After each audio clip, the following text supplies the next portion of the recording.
When most people picture how a millionaire makes money, they picture a big paycheck. A corner office, a six-figure salary, maybe a bonus that looks like a lottery ticket. The story we have all been told is simple. Earn more, and one day you will be rich. So we chase the raise, the promotion, the better-paying job, and we wait for the number on the paycheck to finally make us wealthy. But here is the strange thing. When researchers actually studied where millionaires get their money, the paycheck was not the answer. In the largest study of its kind, Ramsey Solutions surveyed over 10,000 American millionaires. One-third of them never earned six figures in a single working year of their entire career. Not once. Only about 31% ever averaged $100,000 a year. Let that sink in. The majority of millionaires were never high earners by salary. So if it was not the paycheck, what was it? That question is the whole video. Because the way millionaires actually make money is almost the opposite of what we were taught. And once you see it, you cannot unsee it. Let me give you the single most important reframe first. A salary is money you make by trading your time. You show up, you work, you get paid, and the moment you stop showing up, the money stops. That is one stream, and it is rented. It belongs to your employer, and it ends the day you stop working. Millionaires do not get rich from that stream. They get rich from a completely different kind of money. Money that arrives whether they show up or not. Here is the number that reframes everything. According to income data reported to the IRS, the average millionaire has 7 separate streams of income. Not one. 7. And most of those streams have nothing to do with trading time for money. Think about what that means. While you are taught to find the one perfect job, the millionaire is quietly building 7 different ways to get paid, most of which keep paying while they sleep. So what are these 7 streams really? They are not exotic or secret.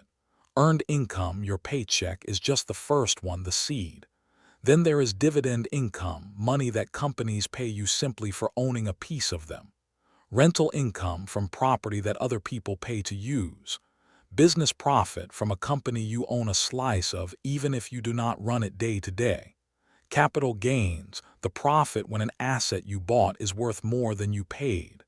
Interest income, from money you have lent out through bonds or savings. And royalty income, getting paid again and again for something you made once. Look closely at that list because there is a pattern hiding in plain sight.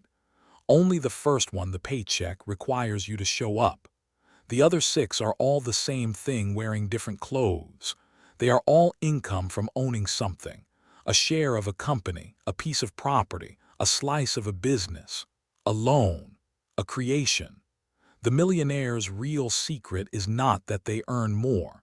It is that they own more, and ownership is the thing that pays you without your time attached. This is the line I want you to hold on to.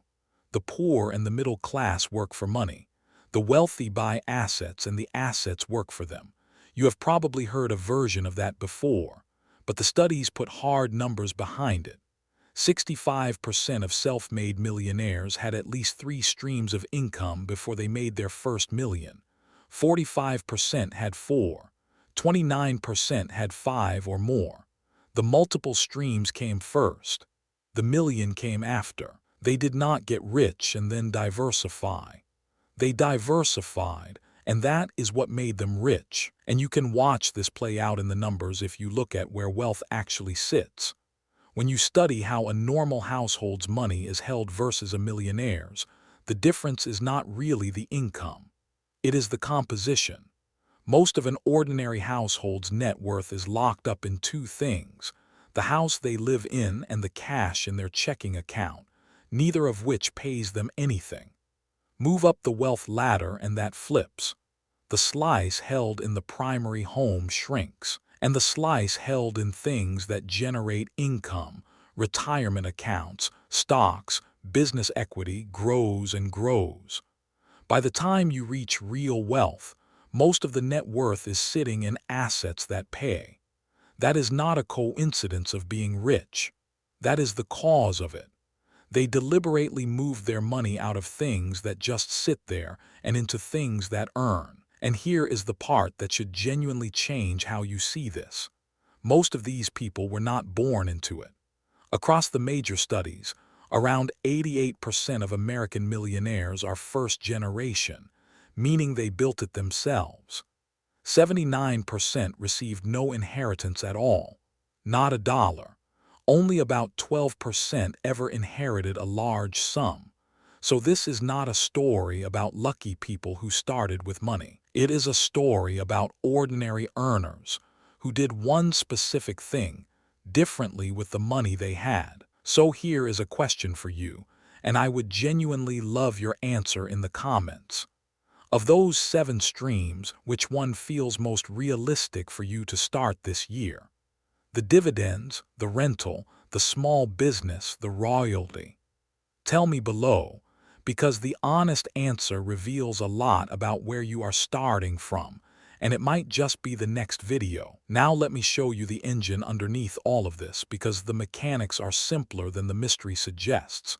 The first stream, your paycheck, is not the enemy. It is the fuel. The millionaire's move is to take a slice of that paycheck and convert it from rented money into owned money over and over automatically. 8 out of 10 millionaires in that big study invested steadily in their company retirement plan, the boring 401k. Not a hot stock, not crypto, a payroll deduction they set once and let run for 30 years. That single habit, turning earned income into owned shares every 2 weeks without thinking about it, is the most common wealth engine in America. It is almost aggressively unexciting, and that is exactly why it works. That is also why the top careers that produce millionaires are not what you would guess. The study found the 5 most common were engineer, accountant, teacher, manager, and attorney. Teacher. On a teacher's salary, because the wealth never came from the size of the income. It came from consistently turning a normal income into owned assets, decade after decade. The high earner who owns nothing stays one stream deep and one layoff away from trouble. The teacher who quietly owned a piece of the market for 30 years ends up with 7 figures. Let me put real numbers on that, because this is the part most people never actually run. Imagine someone who never earned 6 figures, a steady but ordinary salary. They put $500 a month into their retirement plan and own a simple piece of the whole market. That is $6,000 a year, not a fortune. At the kind of average return the broad market has delivered over the long run, somewhere around the high single digits, that quiet $500 a month grows to over $100,000 in 15 years. Keep going. By year 30, it crosses $700,000. By year 35, with no raise, no windfall, no lucky stock, it sails past $1 million. Same person, same modest paycheck. The only difference is that for 35 years a slice of every paycheck stopped being rented money and became owned money that compounded. That is the entire trick. It is not a higher number on the paycheck. It is what you do with the number you already have. Let me make the routes concrete, from the most accessible door to the most ambitious, so you can see where you could actually start. The first door is the simplest, and almost anyone with a paycheck can open it. Owning a piece of the whole market through a low-cost index fund inside a retirement account. You are no longer just an employee earning wages. You become a part owner of hundreds of companies that pay you dividends and grow in value while you sleep. That is 2 of the 7 streams, capital gains and dividends, unlocked with a single automatic transfer. This is the door 8 in 10 millionaires walked through. The second door is lending instead of owning. Bonds, treasury notes, even a high-yield savings account. You hand over money and it pays you interest for the use of it. Less glamorous, lower return, but it is a real stream, and it is money working without your time. Most millionaires hold a slice of this as ballast, the calm money that pays them quietly in the background. The third door is owning a piece of property that someone else pays to use. Around 90% of millionaires hold real estate, and you no longer need $250,000 and a landlord's headaches to get in. A real estate investment trust lets you own a fraction of income-producing buildings for the price of a single share, and it pays you rent in the form of dividends. Same stream, the wealthy use, far smaller door. And the fourth door, the most ambitious, is owning a business or even just a slice of one. This is where the truly large fortunes are built, because business equity is the one asset that can grow without limit and is not capped by your hours. It does not have to be a startup. It can be a side income you own, a small stake, a creation that earns royalties long after the work is done. The point is the same as every other door. You own something and the something pays you. Now step back and notice that every single door is the same idea. Convert money you earned by working into something you own, and let the thing you own generate money on its own. That is the entire machine. 7 streams is just this one move, repeated in 7 directions. And once you see the machine, you start to see why the 7 streams matter so much beyond just the size of the pile. Each stream is a different kind of weather. The market has a bad year and your stocks dip, but the rent still comes in. A tenant moves out, but the dividends still land. You lose a client, but the interest still pays. The wealthy are not chasing 7 streams because they are greedy. They are doing it because no single stream can take them down. The person with one income, the paycheck, is walking a tightrope with no net.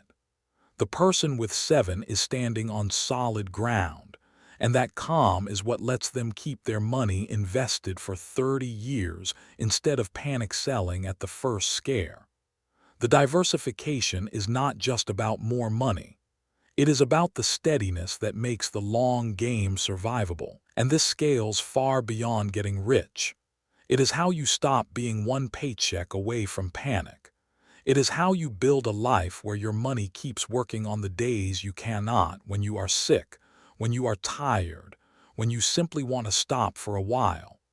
It is the difference between renting your income and owning it.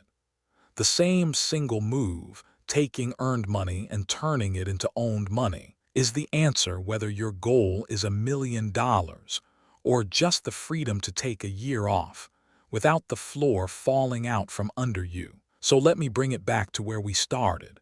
Making money like a millionaire was never about the paycheck. The big salary, the corner office, the raise we are all taught to chase, that was never really the dream. The real dream was the freedom on the other side of it. Money that arrives whether you show up or not. And that dream has a price tag a lot closer to a single automatic transfer than to a 6-figure income. The only thing standing between most people and real wealth was the belief that they had to outturn everyone to get there. You never did. And now you know the math. If this changed how you think about one expensive thing you've been telling yourself you can't have, there are a lot more of these, the real math behind the life you actually want. Subscribe, and let's keep decoding it together.